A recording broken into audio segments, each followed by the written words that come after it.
전 세계 자동차 산업의 기준을 세우고 이제는 단순한 자동차 회사가 아닌 미래 모빌리티 기업으로 진화하고 있는 곳. 미국의 고율 관세, 중국 전기차의 도전에도 불구하고 흔들리지만 무너지지 않는 저력을 보여주면서 일본 제조업의 상징으로 불리는 이 기업. 이 기업은 어디일까요? 재팬인사이트. 지금 바로 시작하겠습니다. 한일재단에서 자문교수를 맡고 있고요. 한국외대에서 일본 경제를 가르치고 또 연구하고 있는 이창민입니다. 여러분은 토요타를 여전히 절대 강자라고 생각하시나요? 2025년 토요타는 지금까지와는 다른 거대한 파도에 휩싸였습니다. 과연 이 위기 속에서 토요타는 어떤 선택을 했을까요? 2025년 4월 트럼프 2기 정부가 해방의 날 관세를 단행했습니다. 일본산 자동차와 부품에 무려 25%가 넘는 고율 관세를 때려버린 거죠. 그리고 그 결과는 그야말로 충격이었습니다. 2025년 2분기 결산에서 토요타의 매출은 전년 대비 4% 증가했지만 순이익은 무려 37%나 떨어졌습니다. 게다가 연간 전망치도 순이익 44% 감소, 영업이익 33% 감소로 하향 조정됐습니다. 그런데 여기 더 놀라운 일이 있습니다. 토요타는 여전히 9.5%라는 어마어마한 영업이익률을 지켜냈다는 겁니다. 같은 시기 폭스바겐이 4%대에 불과했다는 것하고 비교하면 2배 가까운 수치로 바로 이 지점에서 흔들리지만 무너지지 않는 토요타의 진면목이 드러납니다.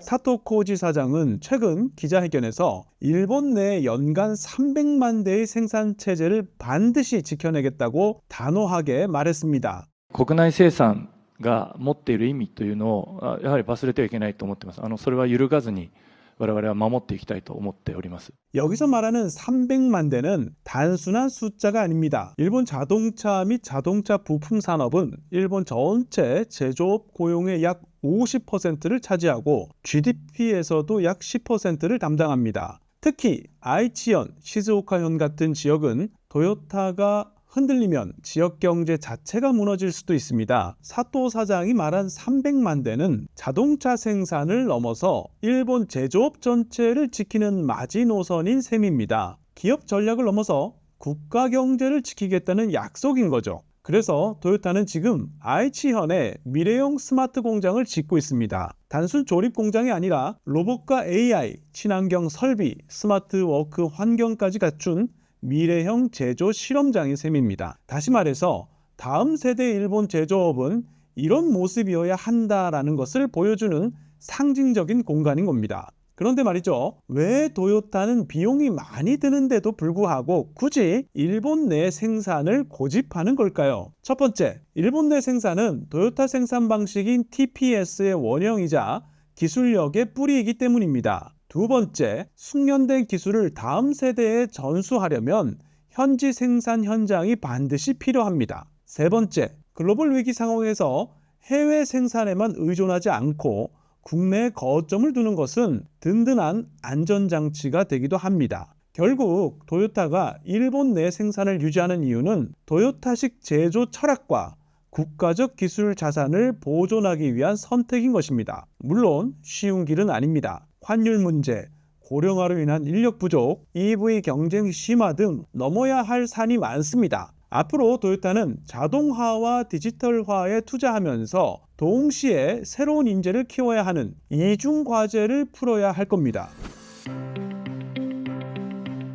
자, 토요타가 미국의 관세 폭탄 속에서도 굳건했던 진짜 비밀은 바로 토요타 생산 방식에 있습니다. 이 TPS는 그냥 효율적인 생산 방식이 아닙니다. 낭비를 철저하게 제거한다는 철학을 바탕으로 부품의 공용화, 디지털 트윈, 협력사와의 공동 개선이 결합된 시스템입니다. 이러한 시스템 덕분에 신차 개발 시간은 30%나 줄었고요. 원가도 크게 절감할 수 있었습니다. 이 보이지 않는 방패가 바로 토요타의 체질을 지탱해온 진짜 비밀입니다. 다시 말해서 TPS는 단순한 생산 기법이 아니라 토요타라는 기업의 DNA이자 체질이라고 할 수 있습니다. 즉, 꾸준히, 철저히, 기본을 지킨다. 이 단순한 원칙이 위기 속에서도 토요타를 빛나게 한 겁니다. 사실 토요타가 위기 앞에서 강한 모습을 보인 건 이번이 처음이 아닙니다. 2008년 리먼 사태로 세계 자동차 시장이 붕괴했을 때도 토요타는 과감한 구조조정을 단행하고 하이브리드 확대 전략으로 빠르게 회복할 수 있었습니다. 2011년 동일본 대지진으로 주요 부품 공장이 멈추어 섰을 때도 불과 몇 달 만에 공급망을 복구해서 세계 자동차 업계를 깜짝 놀라게 했습니다. 위기를 버텨낸 토요타, 이제 미래로 가는 길을 어떻게 열고 있을까요? 토요타는 스스로를 자동차 회사라고 부르지 않습니다. 자신을 모빌리티 기업이라고 선언했죠. 그 상징적인 프로젝트가 바로 시즈오카현 스소노시에 건설 중인 우분시티입니다. ウーブンシテ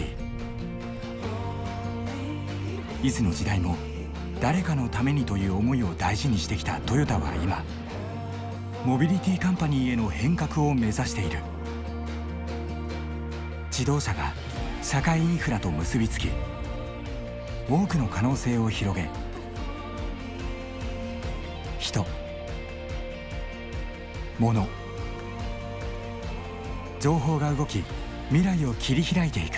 이 도시는 단순한 신도시가 아닙니다. 자율주행차, 로봇, AI, 스마트홈과 같은 최신 기술을 실제 생활 속에서 시험하는 거대한 미래 실험장입니다. 토요타는 이 우분시티를 통해서 미래 모빌리티가 사회에서 어떻게 작동하는지 검증하고 새로운 비즈니스 모델을 만들어내려고 하고 있습니다. 또 하나 주목할 점은 소프트웨어 정의 차량 SDV입니다.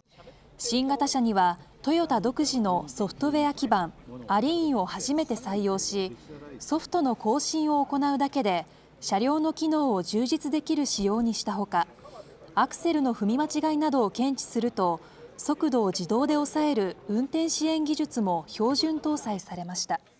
토요타가 강조하는 차를 판매한 뒤에도 계속 진화하는 경험이라는 말은 바로 이 모빌리티 기업으로의 전환을 보여주는 대표적인 사례입니다. 여기에 자동차 구독 서비스 킹토도 빠르게 확대하고 있습니다. 이제는 차를 소유하지 않고 일정 요금을 내면 원하는 차량을 골라서 탈 수 있습니다. 단순한 상품에서 서비스로 자동차의 개념을 바꾸는 실험이면서 동시에 새로운 수익 모델을 찾으려는 시도이기도 합니다.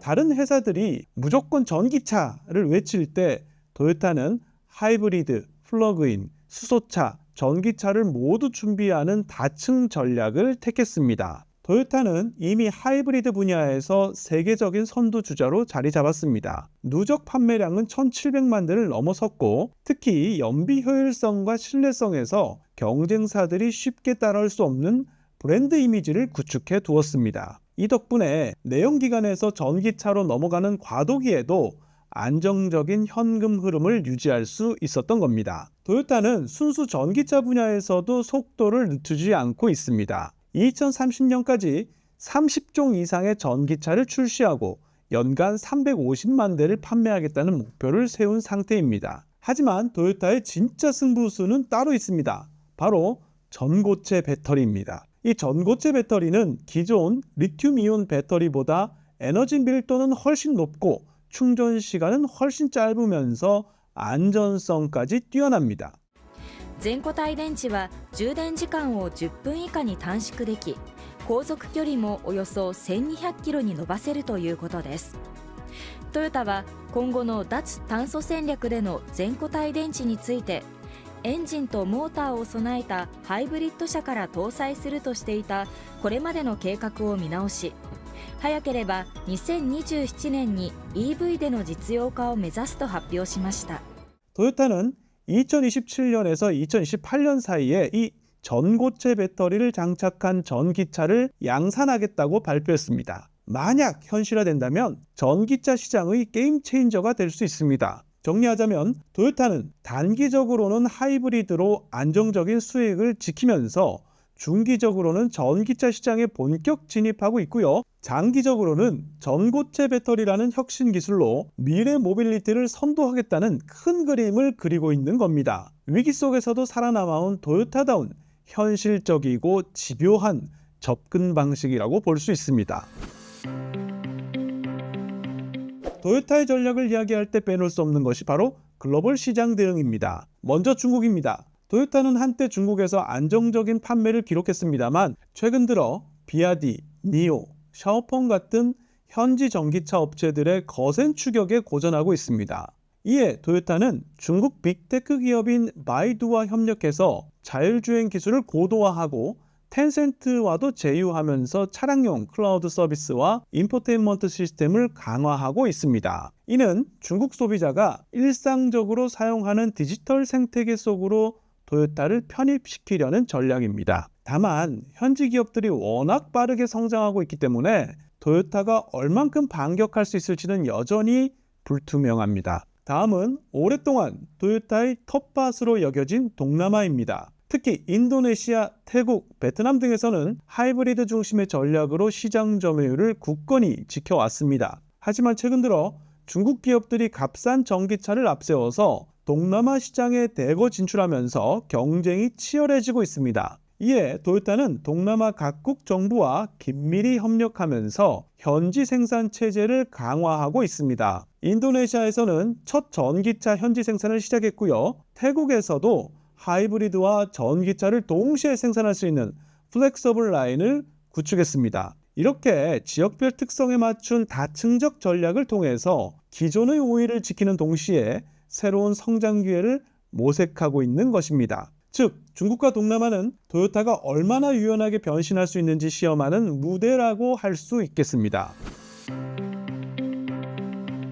전문가들이 그리는 토요타의 미래는 크게 세 가지입니다. 첫 번째는 기술 패권 모델입니다. 토요타가 전고체 배터리 상용화에 성공하고 소프트웨어 정의 차량과 모빌리티 서비스까지 선도해 나가는 경우입니다. 이 시나리오에서는 토요타가 단순히 자동차 회사가 아니라 미래의 모빌리티 플랫폼 기업으로 도약하면서 글로벌 시장에서 다시 한번 압도적인 지위를 차지하게 됩니다. 두 번째는 분단과 재구축 모델입니다. 전기차 경쟁에서는 다소 뒤처지더라도 하이브리드와 내연기관 부문에서 안정적인 수익을 유지하면서 동시에 SDV와 모빌리티 서비스 같은 새로운 영역에서 반등하는 길입니다. 일부 분야에서는 고전하지만 다른 분야에서 돌파구를 찾으면서 균형을 맞추는 시나리오라고 할 수 있겠습니다. 세 번째는 정체화 축소 모델입니다. 전기차에서도 경쟁력이 떨어지고 소프트웨어와 서비스 분야에서도 존재감을 확보하지 못하는 최악의 경우입니다. 이 경우에 토요타는 세계 1위 자동차 회사의 위상을 점차 잃고 글로벌 경쟁 속에서 점유율을 서서히 빼앗길 수 있습니다. 물론 어느 길을 갈지 지금으로서는 알 수는 없습니다. 하지만 분명한 건 토요타가 더 이상 자동차만으로는 살아남을 수 없다는 사실입니다. 결국 토요타의 미래는 위기와 기회를 어떻게 관리하느냐에 달려 있습니다.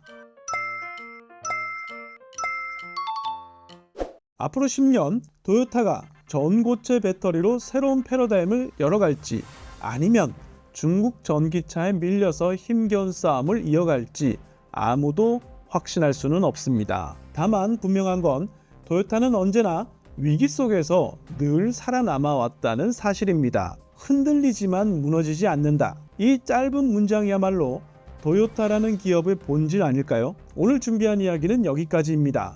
앞으로도 더욱더 재밌지만 유익한 숨어있는 일본 경제 산업 이야기로 찾아뵙겠습니다. 오늘 재팬인사이트는 여기까지입니다. 저는 이창민이었습니다.